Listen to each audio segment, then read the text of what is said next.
Good afternoon. This is Saturday, May 9th, 2020. I hope you're enjoying your day. It's a beautiful day outside. Kind of had a little chilly start, but hopefully you didn't have frost where you were at this morning. This morning I was going through some older devotion books that I had here. I always like to flip through. There might be something that I want to save for some other time. But anyway, sometimes I find that God speaks to me. I'll just open the Bible or open a devotion book and just random page, and it's exactly what I need to hear or read that day. And so it was today. The devotion I found that I opened to was from Treasure in the Jars of Clay, our Lenten devotional from this past year. And this devotion was called right where we are. And it's the devotion where Jacob has fallen asleep and has a dream and kind of wrestles with God. And um, so this is from Genesis chapter 28. Then Jacob woke from his sleep and said, "Surely the Lord is in this place, and I did not know it." And he was afraid and said, "How awesome is this place! There is none other than the house of God, and this is the gate of heaven." Now, as we know, Jacob was sleeping in a field on a rock, so he was just kind of out there in the open. And he was traveling, and he'd been tired, and he laid down there, and he went to sleep. And it was no place special. But while he slept, he had a wonderful dream that showed him the glory and the wonder of God. And when he awoke, he thought, "This must be a special, holy place." But it wasn't the place that was special, it was God's presence in the dream that made it special. And the same is true for us, especially today. We don't have to travel to a special place to find God. We just need to invite God into our lives and let Him travel with us. While it is very important to attend church and together with others to pray, God can also make wherever we are special and holy.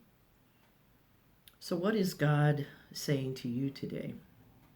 I know there's been a lot of discussion about, in our time of COVID-19, of, well, we're staying at home and being safe, about when is it okay that we can go back to church? When is it okay that we can go back to what we might consider our daily lives? And it's, with the church part, it's when is it that it will be safe to go back as a group of people? We need to remember that God is with us wherever we are.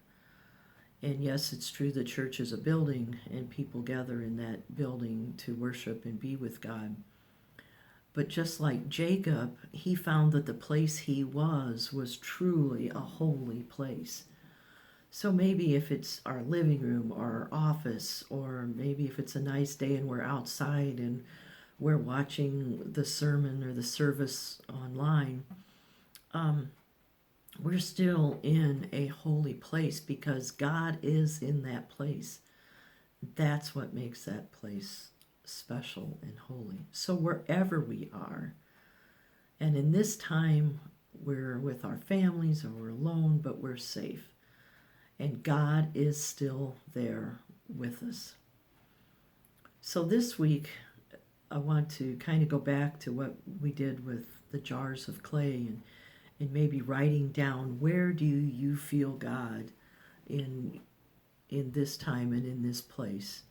And maybe it's any time while we're in this time, write down where you feel God's presence. Just write it down, put it in the jar, put it in the whatever you had to hold your little slips. And as time goes on and you start to wonder, and maybe you can't feel God, pull one of those slips out and have like, oh yeah, God was there in that moment. God was there in that office with me. God was in the living room with me.